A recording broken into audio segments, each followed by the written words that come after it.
बच्चों, आज हम सुदामा चरित का भावार्थ जानेंगे। नरोत्तम दास जी द्वारा लिखा हुआ, बहुत ही सुंदर, जिसमें श्री कृष्ण और सुदामा की मित्रता के बारे में बताया गया है। बचपन में श्री कृष्ण और सुदामा एक ही आश्रम में शिक्षा उन्होंने पाई और बाद में श्री कृष्ण द्वारिका के राजा हो गए, द्वारिकाधीश हो गए, परंतु सुदामा एक गरीब ब्राह्मण जो भिक्षा से अपने परिवार का भरण पोषण करते हैं, परिवार में पत्नी से श्री कृष्ण के बारे में वे जिक्र करते होंगे, श्री कृष्ण के बारे में बताते होंगे। तो एक बार उनकी पत्नी ने कहा, भाई तुम्हारे मित्र श्री कृष्ण हैं और तुम ऐसी हालत में हो, तो क्यों नहीं ऐसा करते कि एक दिन श्री कृष्ण के पास जाते, वो तुम्हारी मदद कर देते। हमारा परिवार बड़ी दीनहीन हालत में है, बहुत ही मुश्किल से हमारी दिनचर्या हमारी पूरी हो पा रही है। तो इसलिए तो सुदामा तो जाना नहीं चाहते, लेकिन पत्नी की बार बार आग्रह करने पर एक बार वो जाने के लिए तैयार हो गए।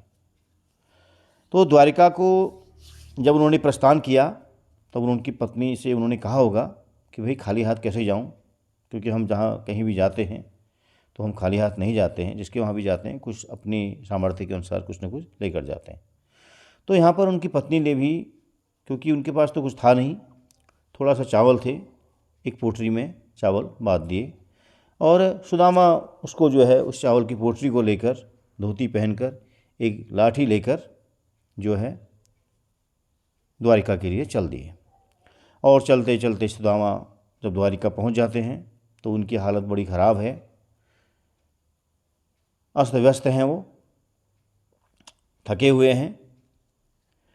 तो द्वारिका में जब महल के बाहर पहुंच गए हैं तब उन्होंने द्वारपाल से श्री कृष्ण के बारे में जानना चाहा कि भाई उनका घर कहाँ है, कहाँ रहते हैं। तब उस द्वारपाल ने उनको वहीं रोक दिया, अंदर नहीं जाने दिया, क्योंकि उनकी हालत बड़ी ख़राब थी। उसको लगा पता नहीं कौन है, कह रहा है कि मैं श्री कृष्ण का मित्र हूँ। उसको ये समझ में नहीं आ रहा था कि वास्तव में क्या श्री कृष्ण का ये मित्र हो सकता है।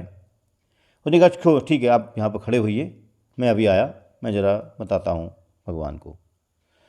तो द्वारपाल दौड़ा दौड़ा अंदर गया श्री कृष्ण के पास और उसने बताया कि भाई बाहर ऐसा ऐसा व्यक्ति खड़ा है। तो उसी का वर्णन है, बहुत ही सुंदर।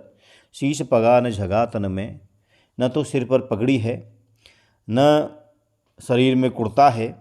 प्रभु जाने को आही बसे के ही ग्रामा, पता नहीं किस गांव में रहता है, आपको जानना चाहता है, आपसे मिलना चाहता है। धोती फटी सी लटी दुपट्टी, एक फटी सी धोती पहन रखी है, लपेट रखी है, लटी दुपट्टी बस लपेट रखी है जैसे कह सकते हैं। और उपाय उपानह को नहीं सामा, पैरों में कोई जूते नहीं। उपानह कहते हैं जूते को, पैरों में जूते भी नहीं हैं। उस ज़माने में खड़ाऊ चलते थे तो वो भी नहीं थे, जूती या खड़ाऊ, तो वो भी उसने नहीं पहन रखे हैं, यानी वो नंगे पाँव है। द्वार खड़ो द्विज दुर्बल एक, दुर्बल कहते हैं कमज़ोर को, द्विज कहते हैं ब्राह्मण को। दरवाजे पर, द्वार कहते हैं दरवाजे पर, द्वार को, दरवाजे पर एक कमज़ोर सा ब्राह्मण खड़ा है। रहियो चक्षु वसुधा विरामा, और इस सुंदर भवन को देखकर अत्यंत चकित हो रहा है, आश्चर्यचकित हो रहा है। पूछत दीन दयाल को धाम, धाम कहते हैं घर को, भगवान के घर का पता पूछता है। बतावत आपनो नाम सुदामा, और अपना नाम सुदामा बताता है। तो श्री कृष्ण जैसे ही सुदामा का नाम सुनते हैं वैसे ही उठकर आते हैं बाहर, दौड़ दौड़ कर आते हैं और देखते हैं बाहर सुदामा खड़े हैं बड़ी दीनहीन हालत में। तो सुदामा को देखकर श्री कृष्ण बहुत दुखी होते हैं। ऐसे बेहाल विवाइन सो, विवाइन कहते हैं, उनके पाँव नंगे पाँव हैं और फट चुके हैं पाँव पीछे से, बड़े बड़े दरारें पड़ चुकी हैं पाँव में, एड़ी में बड़ी बड़ी दरारें पड़ चुकी हैं। ऐसे बेहाल विवाइन, विवाइन पाँव का फट जाना, एड़ी का फटना। सौ पग कंटक जाल लगे पुनि जोए, और पाँव में इतने कांटे चुभे हैं, ऐसा लग रहा है कि मानो कांटों का जाल हो। हाय महादुख पायो सखा, हे मित्र हे सखा, तुमने तो बड़ा दुख पाया है। तुम आए इतेन कितेदुन खोए, इते मतलब इधर, आखिर तुम यहाँ क्यों नहीं आए, आखिर तुम मेरे पास क्यों नहीं आए।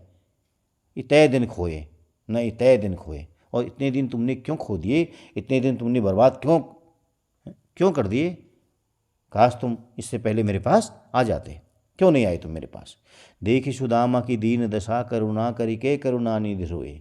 सुदामा की दीन दशा को देखकर, सुदामा की करुण दशा को देखकर करुणा करने वाले भगवान, करुणा निधि, करुणा के सागर भगवान रोने लगे। पानी पर रात को हाथ छुयो, नहीं नैनन के जल सौंपक धोए।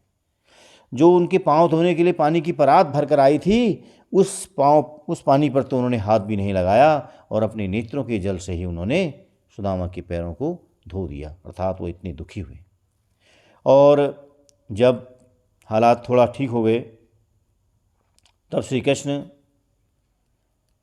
ये जान चुके थे कि सुदामा कुछ लाए हैं, उन्होंने अपने कांख में कुछ दबा रखा है, उसको दे नहीं रहे हैं। तो श्री कृष्ण उनसे मजाक में कहते हैं, कछु भाभी हमको दियो। निश्चित ही भाभी ने हमको कुछ न कुछ दिया होगा भाई, तुमको खाली हाथ तो भेजा नहीं होगा भाभी ने। सो तुम काहे न दे, तुम उसको क्यों नहीं देते हो? कुछ भेजा होगा, खाली हाथ तो भाभी भेजेगी नहीं, कुछ न कुछ भाभी ने जरूर दिया होगा, और तुम उसको देना नहीं चाहते। चापी पोटली काक में रहे कहो के हेत। और ये जो ये पोटली तुमने अपने काख में दबा रखी है, ये हाथ के बीच में दबा रखी है, किस लिए, क्यों दबा रखी है बताओ? क्या इसको अकेले खा जाना चाहते हो? आगे कहते हैं, आगे चना गुरु मात दये थे, लये तुम चाबी हमें नहीं दीने। अरे तुम तो बड़े चालाक हो। जब हम पढ़ते थे ना गुरुकुल में, तब गुरु माता ने एक बार चने दिए थे, याद है? और वो चने मेरे लिए भी थे, लेकिन तुम चुपचाप वो सारे चने अकेले ही खा गए, हमको नहीं दिए तुमने वो चने।